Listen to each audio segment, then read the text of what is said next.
Bonjour à toutes et à tous et bienvenue sur la Fête TV. Nous sommes toujours en direct depuis le Palais du Grand Large à Saint-Malo pour cette 3e édition du Forum économique breton. Et dans cette émission, j'ai le plaisir d'être en compagnie de deux invités qui représentent les co-leaders de la communauté innovation du FEB. Hélène Jaffrelot, je commence par vous. Vous êtes directrice du développement de Novapulse, accélérateur de start-up en Bretagne. Bonjour Hélène. Bonjour Hugo. À vos côtés Hélène, également Olivier Blot, directeur général de Sodero Gestion. Bonjour. Olivier. Alors, c'est vrai que pour le coup, vous n'étiez pas présent en tant que partenaire aux 2 premières éditions du FEB. Et cette année, vous arrivez, et vous arrivez en force, si je puis dire, puisque vous êtes donc co-leader de la communauté innovation du FEB, ce qui est une première, d'ailleurs il faut le noter dans le Forum économique breton. Et en plus de ça, vous arrivez avec un scoop, comme on dit dans le milieu journalistique, un scoop qui est une étude que vous avez réalisée auprès d'acteurs publics, d'acteurs privés, TPE, PME, ETI, grands groupes. Il y a un peu de tout là-dedans. Olivier Blot, je vais commencer par vous.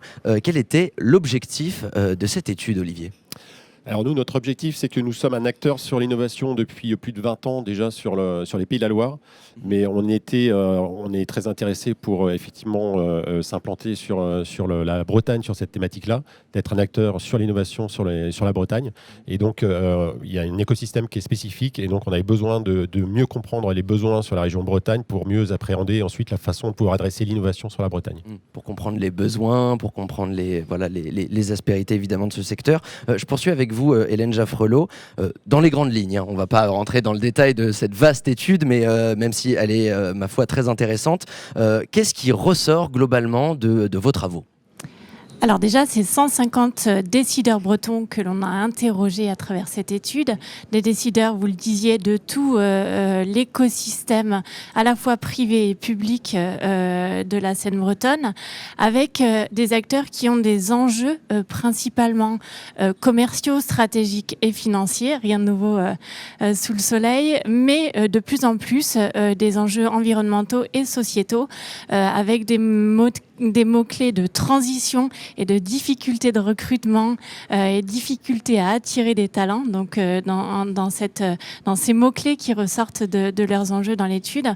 On a des acteurs, quand on leur pose la question de la note qu'ils se donneraient en termes d'innovation, est-ce que votre organisation est innovante ? On a une note de 5 sur 6 qui ressort, donc des acteurs qui s'estiment fortement innovants. Des acteurs qui, en termes d'innovation, travaillent beaucoup sur des projets d'innovation technologique et des innovations d'usage. Et pour 26% d'entre eux, cette innovation techno et d'usage est au service de transition environnementale et sociétale. Ensuite, on a évidemment sondé le comment ils financent leurs projets d'innovation et de quelle part de budget ils accordent à ces projets-là. Donc, c'est 35% en moyenne des budgets des organisations interrogées qui sont dédiés au sujet d'innovation, au projet d'innovation, et un financement qui est de sources multiples, majoritairement en autofinancement, mais aussi avec 45% de financement par des subventions des aides publiques.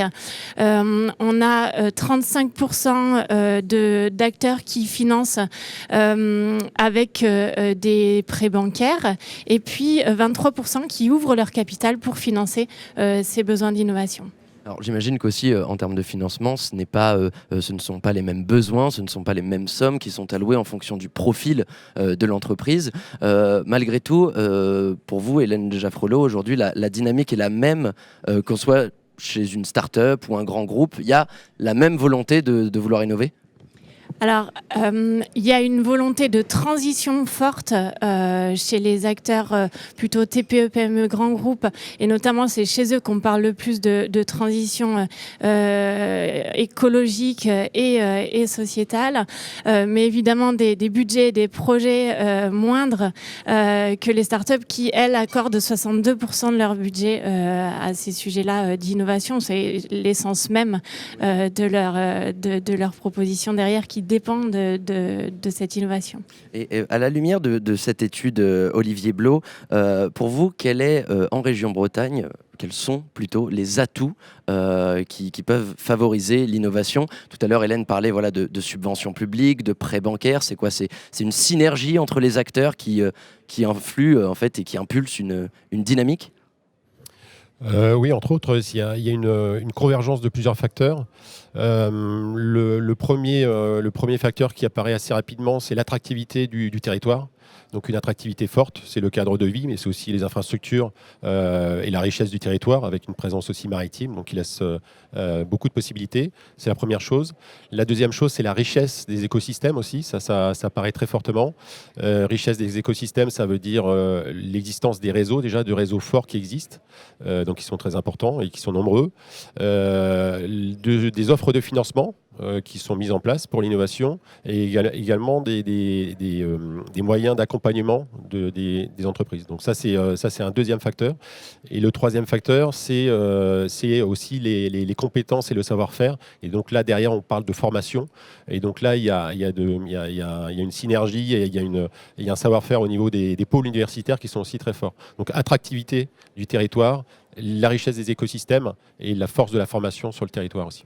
Oui, puis évidemment des aides publiques. On sait que la région Bretagne a lancé un plan d'investissement avec des aides européennes également, il faut le souligner, qui s'étend donc de 2021 à 2027 pour favoriser l'innovation.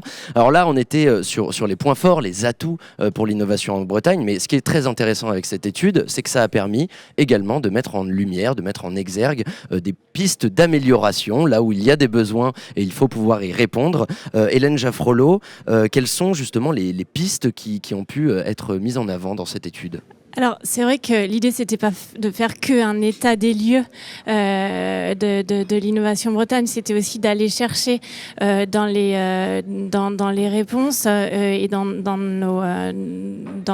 nos échanges ces besoins des acteurs en présence qui ne seraient pas couverts, besoins dont on peut s'emparer nous côté Sodero et Novapulse évidemment, et besoins qu'on a livrés aux collectivités et au pouvoir public hier, mais aussi aux acteurs privés et dont ils sauront s'emparer. Il y a une bonne nouvelle en fait qui ressort, c'est que la première attente, c'est de capitaliser sur ces trois atouts forts de la Bretagne et du territoire en termes d'innovation. Olivier les citait, l'attractivité, les compétences et l'écosystème, le tissu économique dynamique existant. C'est là-dessus déjà que les personnes que l'on a interrogées attendent que l'on capitalise. On parle de quoi? On parle d'aller encore plus loin en termes de réseaux, d'écosystèmes riches, en animant, en décloisonnant, parce qu'on fonctionne encore plutôt dans l'entre-soi, dans un même secteur d'activité.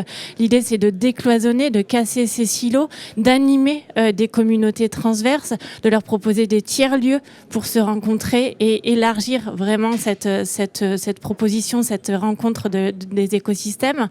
Et puis, c'est une fois qu'on parle de ça, élargir aussi la formation sur les activités qui font la différence de la Bretagne, les sujets de cybersécurité, les secteurs, les activités maritimes, les activités agro-agri. Donc, continuer à travailler sur ces compétences-là et ces pôles thématiques. Et puis, sur l'attractivité, vraiment continuer à capitaliser sur ce cadre de vie. Donc ça, c'est le premier axe. On a déjà les atouts. Il faut aller plus loin dans la manière de les réaliser véritablement et concrètement pour favoriser l'innovation. Le deuxième point et la deuxième demande, c'est de donner à voir ces atouts beaucoup plus à tous les acteurs de l'écosystème. On ne parle pas là que des gens qui se lancent avec un projet de création d'entreprise.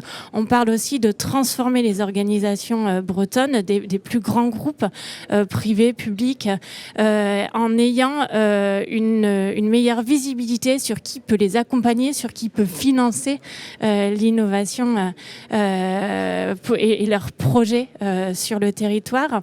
Donc, deuxième axe. Le troisième, c'est ouvrir les écosystèmes aussi et toujours. On ne parle pas que de la Bretagne, on parle d'aller chercher de nouveaux talents, chercher de nouvelles entreprises, chercher de nouveaux fonds qui viendront financer cette innovation. On a Au aussi niveau national ou au niveau européen aussi. exactement, international même. Il y a pas mal d'actions qui sont faites pour attirer des entreprises de l'international sur nos territoires. On parle aussi de sujets structurels, de meilleures solutions de transport, d'immobilier à la fois pour les salariés et les entreprises, et des tiers-lieux jusque dans les ruralités. Et le transport touche aussi le sujet de la réalité pour diffuser ce dynamisme économique jusque dans les territoires ruraux.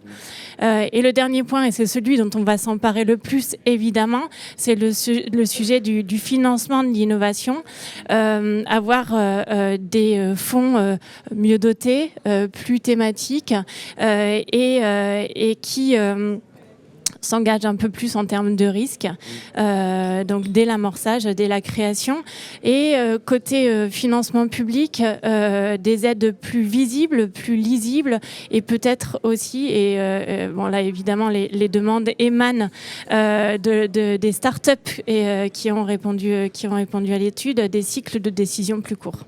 Bien sûr. Et également sur le financement, je rebondis sur ce que disait Hélène Jaffrelot, et je reviens vers vous, Olivier Blot. Au sein de Sodero Gestion, vous participez justement à accompagner ces entreprises, bretonnes principalement, mais même autres. Vous les accompagnez justement dans ces phases de levée de fonds, de financement, tout au long de leur durée de vie. Oui, tout à fait. On a une double possibilité d'accompagnement. On accompagne en amont des sociétés qui sont en phase de réflexion sur leurs produits, sur leurs modèles. Et donc ça, c'est l'offre Novapulse, où on va effectivement les animer, les coacher pour les accompagner jusqu'à une levée de fonds. Et après, on a effectivement une offre de financement qui existe déjà pour des sociétés jeunes, des startups qui sont plutôt sur la phase d'amorçage et qui ont besoin d'être soutenues à ce moment-là. Et comme je le disais tout à l'heure en introduction, c'est un métier que l'on fait déjà. C'est une offre de financement qu'on avait déjà sur les Pays de la Loire, et ça depuis plus de 20 ans. Et donc, on a pris la décision de le faire dorénavant sur la Bretagne. Donc on va pouvoir proposer ça.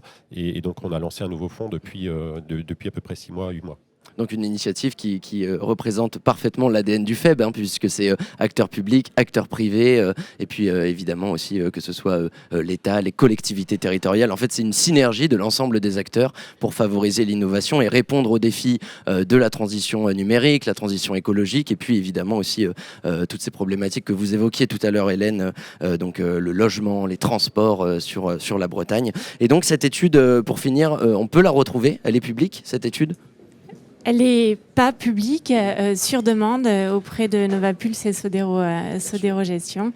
On se fera un plaisir de la communiquer à tous ceux qui en font la demande. Évidemment, et merci infiniment donc à tous les deux. Je rappelle, Hélène Jaffrelot, vous êtes directrice du développement de Novapulse, et Olivier Blot, vous êtes directeur général de Sodero Gestion. Merci à tous les deux d'avoir été sur la FEB TV.